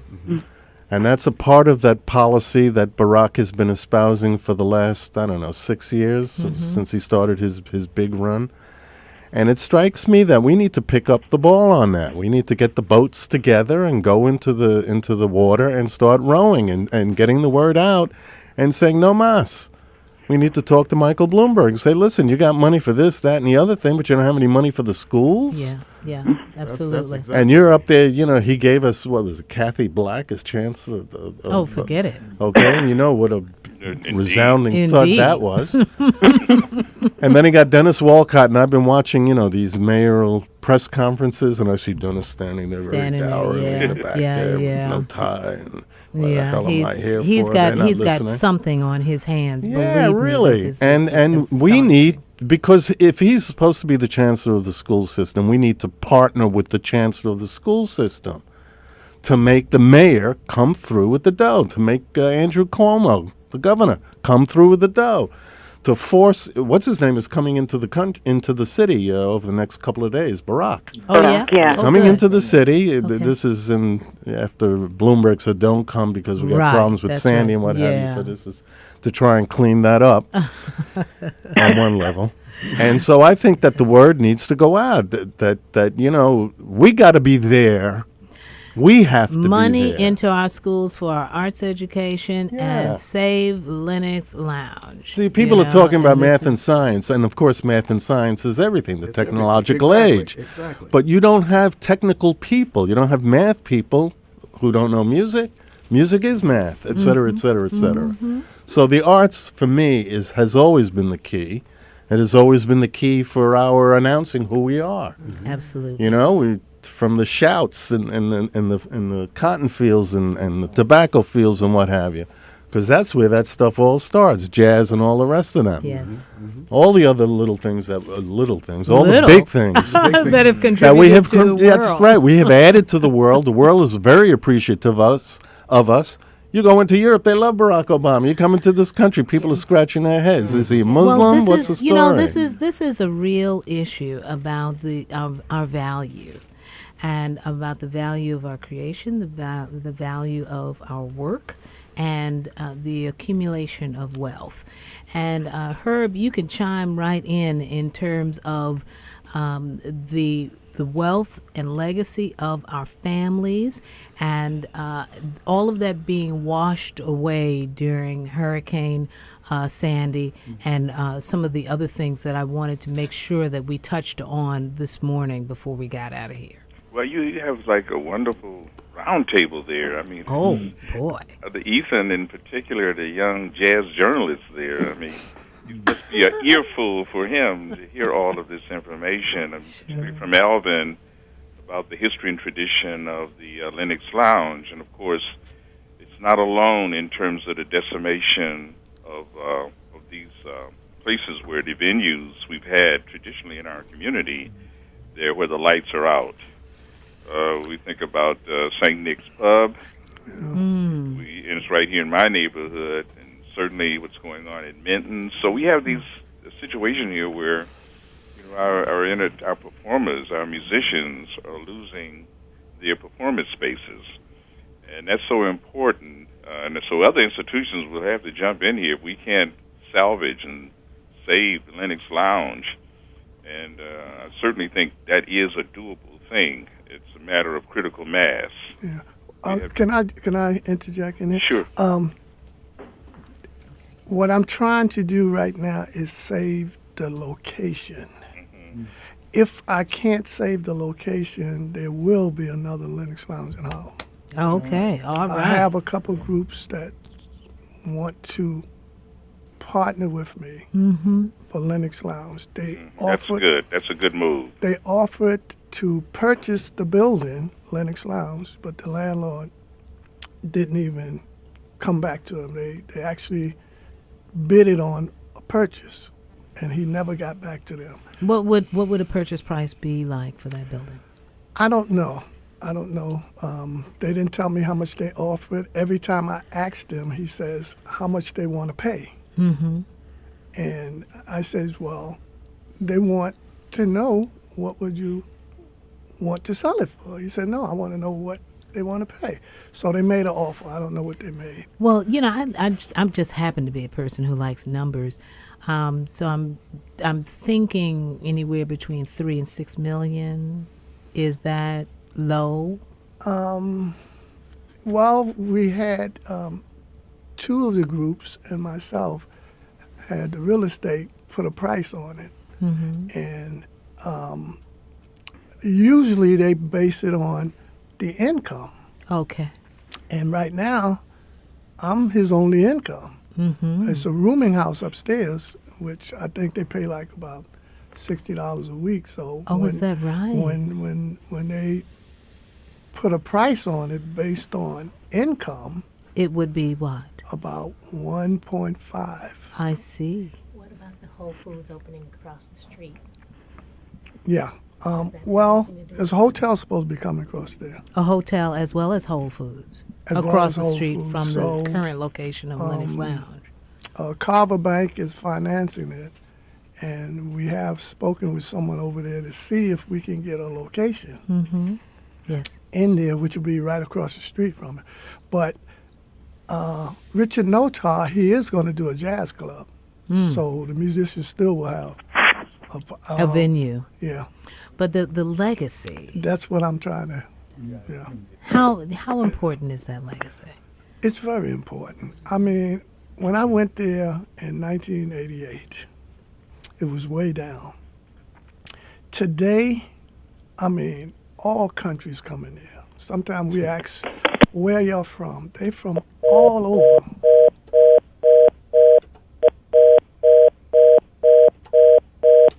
I apologize. I didn't mean to interrupt you. You can continue. They come from France, Germany, Australia, Canada, Japan. Japan, of course. Japan is totally in. Which really kept jazz alive in Harlem over the lean years. They come from all part of the country. I asked them, how did you find out about Lennox Lounge? Who don't know about Lennox Lounge? Exactly. They be coming from little small towns. That's a franchise. I'm so sorry Herb had to hang up. I wanted to get from a historian's perspective the importance and value of, from a historian's perspective, the value of legacy and institution building and maintaining ownership of the institution. If we are to manage our power, our newfound power, we had a 2-term black man as a leader, of the world. That tells us something about the power that we have control over, about our intelligence, about our resources. We should be able to maintain our institutions and our legacy. Absolutely. Caller, you're on the line? Oh, it's Marlene again. Yes, dear. Okay. Yeah. It's just absolutely critical to understand our value now, to understand our history, what we stand on, the foundation we stand on, the fact that we built this country with blood, sweat, and tears. And, our great innovations and contributions to the world are appreciated, just like Lauren said, all outside of the world, but here, we got blinders on. We don't really see it. We don't want to talk about how powerful the black people are. Yeah. But that's, I think that conversation. Yes, sir. I would just like to say that my grandfather has been giving me work at Lennox Lounge. I've been a waiter. I've been getting a lot of tips. A lot of people from Germany have been coming and give me a lot of tips, and it's very thankful. And they always ask me, the one question they always ask me is, how long is this place going to stay? And I always just say, hopefully one day I could take over. Oh, which falls there's right a into vision. line. That falls right into line with what Jairus Reed Group is about as well. This workshop is always looking to mentor the youth. 13 to 19 years old is the group that we work with.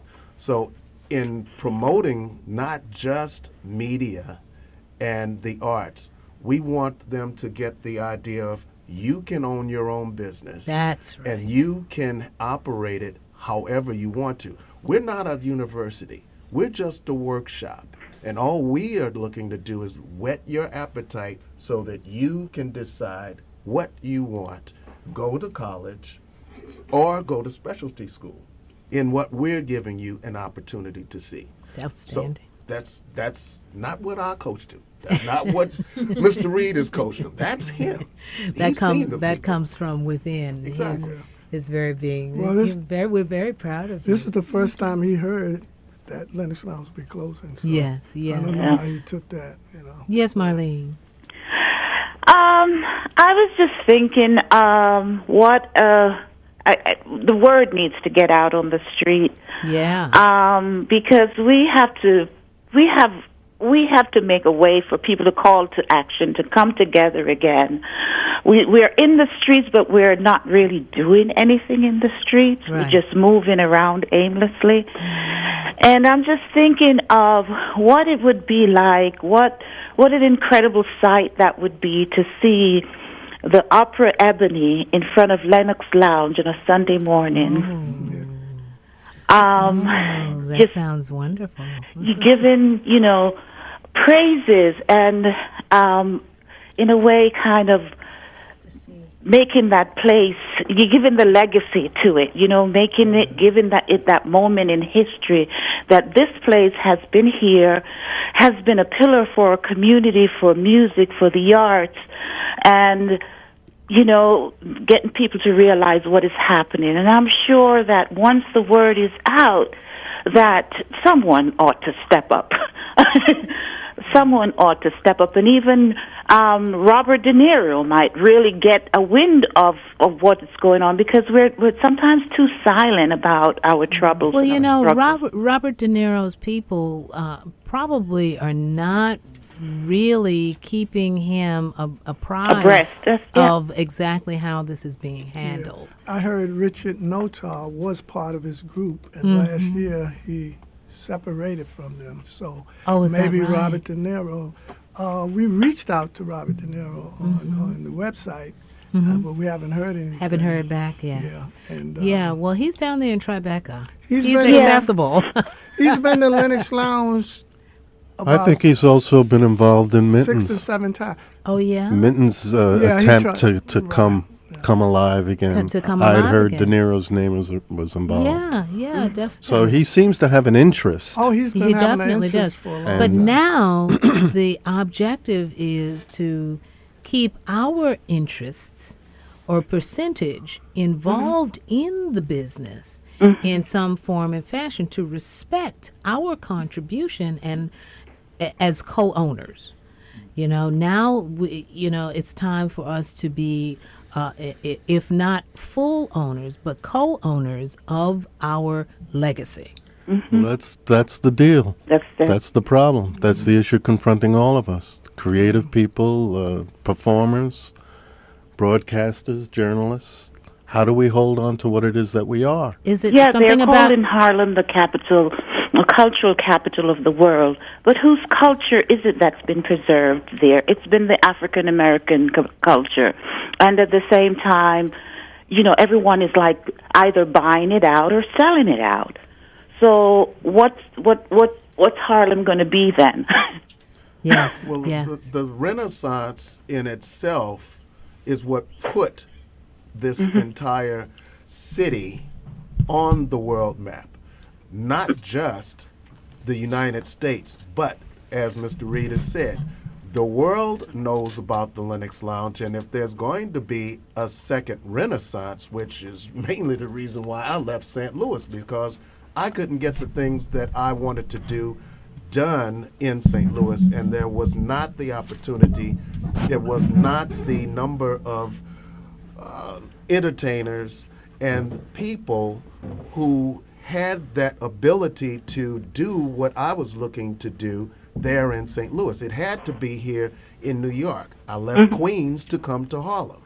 It just got to be too much of drudgery to leave from Queens to come down into Harlem to do what I need to do, to meet who I need to meet, finish at 2 o'clock in the morning, and then go back to Queens. I moved to Harlem so it would be able to be a fruitful unison of those people here in the Harlem area, knowing what I am about and what I am doing. I've organized this group primarily to make sure that the children who result from our workshop know that their opportunity is going to be at least preserved.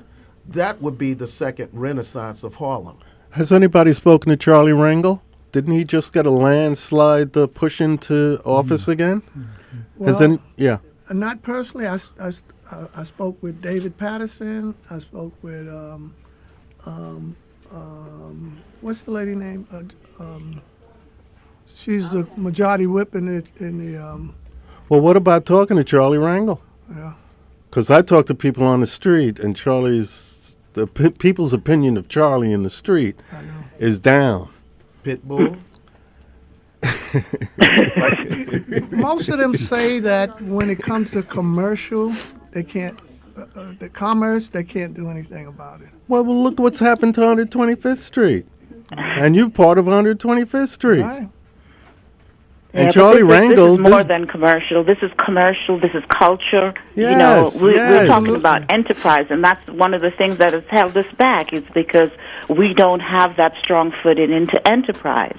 Yeah, well, Charlie Rangel's the guy that's supposed to get our feet into it, get our heads into it. What happened to the Upper Manhattan Empowerment Zone? That's right. Well, they gave money away to people, and people vanished. They did give me a loan back in 1990. A loan?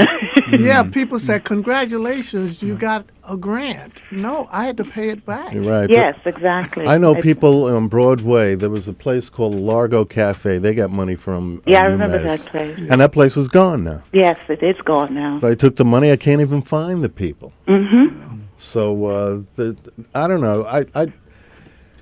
We need to talk to people. We need to drag them down. We need to make them accountable. There has to be transparency here. We just can't be walking around in the fog, looking at each other saying, well, we need to do such and such, and we need to do so and so. I mean, we have some really powerful groups, such as yours, Reeds, such as yours, Ebony Opera, Ebony. Opera Ebony. Your ownership of Lenox Lounge. We've known about Lenox Lounge since we were 9 years old. Yeah, it's been there since 1939. The year of my birth. Mine's too. All right, congratulations. Very good year. That was a very good year. That's perfect. So you have basically 4 generations sitting here at this table right now. With the youngest one is what the Jairus Reed Group is about. No, this is what we are all about. We're all about that exactly. young man Exactly. and his boys and girls. But that's the focus. So with this 800-346-2492, I will welcome anyone who is willing to lend support, have any ideas in terms of projecting this further. The website again is jairusreedgroup.org, JairusReedGroup.org. We need to get these community organizers because they're out there. We need to get them. Word out. That's right. They need to make contact with you guys and girls. So do I hear a coalition to save Lenox Lounge building? You can feel it. It's certainly there. And there's a number and there's a website. So let's promote the ideas. As far as an email, there's email info at jairusreedgroup.org. That's the email as well. Okay, and we need to get the journalist. I believe it's Ron Scott. Yeah. Yes, it is. He's standing by. He wants me to call him, and I'm going to call him. Okay, let's get him on the ball because that needs to be in next week's news. And I got the New York Times had called me in the past. They wanted something in the New York Post, so my lawyer didn't want me to start talking until the case was out of court. So it's out of court now. Out of court, so I don't Okay, so let's... I just have one last thing. Now, 100 Black Men is worldwide. There is a New York chapter. I'm not a member of the New York chapter. I'm a member of the LA chapter. Why? One of my board members, Dr. William Haley, is the past national president. He was also a chapter president in Los Angeles. So I belong to LA chapter because of allegiance to him. He was one of the very first board members who agreed to terms of what I'm doing. And that's what 100 Black Men is about, mentoring. So the Young Black Scholars Program in Los Angeles is a mentoring group. What do they mentor? The basics. So with me doing the liberal arts portion out in Los Angeles, I'll be in LA on the 4th of December in Pasadena doing this same thing. Who's your counterpart here in New York? Well, actually, there is no major counterpart in terms of 100 Black Men. So therefore, I am Jairus Reed Group in terms of initiating this, and this is where it is. But in LA, there's a working possibility there. But the main reason why I brought that up is because there's a chapter here in New York. The 100 Black There Men's, is. There is, and as a matter of fact, isn't part of, I think one of the men in Charlie Rangel's office. Thank you very Jeffrey much. Eaton is part of that. I don't know what his role is, but we need to get in touch with Jeffrey as well. Okay. I would be, Mr. Reed, as far as, has there been an appeal to our spiritual home and the churches and that kind of thing? Has there been any help from prominent pastors, or to put it out like that? Well, our most prominent pastor is against liquor establishments. That's what I thought we'd go down. I was just curious. Yeah, so we tried to save Small's Paradise. What about Harlem Congregation for Community Improvement? Yeah, I'm aware of Hewen. She's the president there. She's a nice lady. I haven't had time to sit down with her. Yeah, because you're doing everything on your own. Yeah. You're all by yourself. And nobody is coming to me. Exactly. You Where are know? the community organizers? They all know about it. But they say, oh, that's so sad.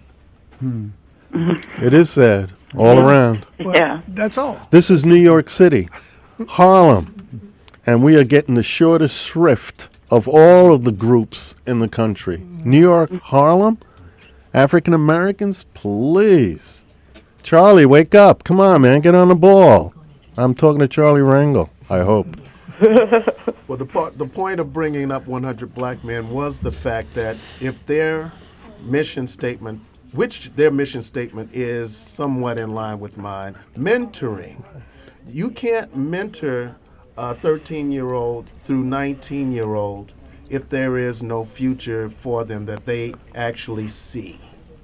This is a future that I am sure that once Lennox Lounge is saved, and if it does not get saved in this present situation, Incarnation. It'll be a reincarnation. So mentoring is the main focus of what Jairus Reed Group is about, what 100 Black Men is about. And if they're about mentoring, then look out around you to see not just those youths that are in the school systems, but past that in terms of what can be done. Well, I really do appreciate that, Reed Hadley, and on the presence of all of you, Cheryl Renee and Lawrence Holder and Anthony Turner and Mr. Alvin Reed and our young hero, Ethan Reed, Mr. Bob Graves, Sandra Chim DeCosta's in the house, and Marlene Martin's on the phone, and our brother Herb Boyd is on the case, and I am your sister Diaax. You know, we'll continue these conversations and as soon as we can. You know, it's very important that we come together to promote the many arts that we present, that we create, all of this extraordinary work that has come out of the depths of our soul. But we have to protect it. Now it's time to protect that intellectual property And before our show it closes this morning, the gates of the Garden of Tranquility and Contemplation closes for this particular Saturday morning, I promised to give the telephone number for FEMA, and I will do so now. It is 1-800-621-3362. You should be contacting them, alerting them to your situation, and applying for your funds. You should be reimbursed for damages that you've incurred, monies that you've had to spend because of Hurricane Sandy. I want to give that number again for FEMA. It's 1-800-621-3362.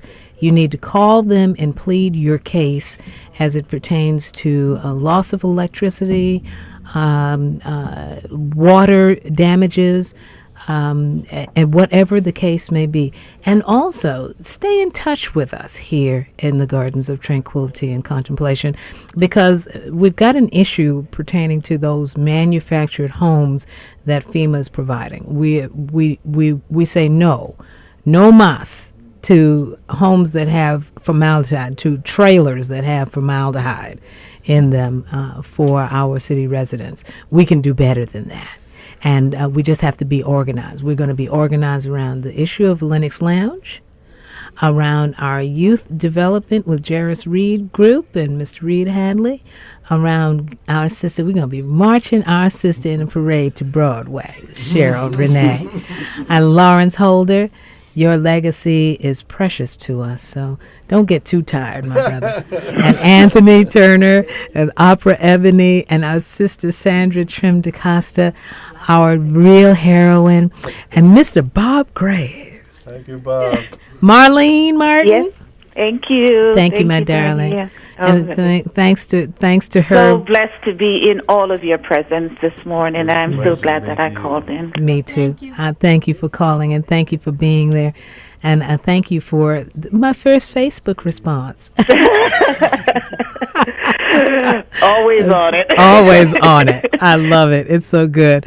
Well, we'll close out the Gardens this morning with a beautiful song by Cheryl Renee that is so apropos to our situation, and our historical struggle. I want to send love to all of you, and I want you to remember that we will be triumphant. But sometimes it sounds like this.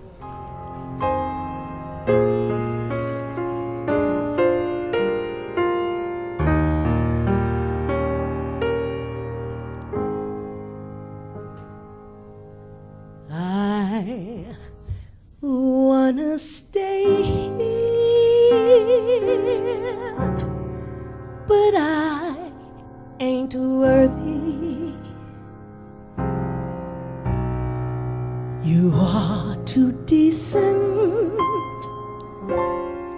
to understand.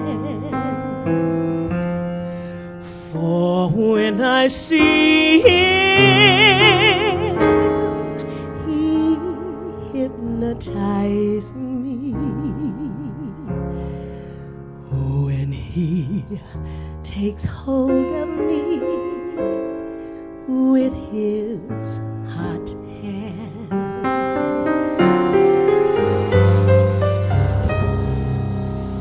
Someday I know he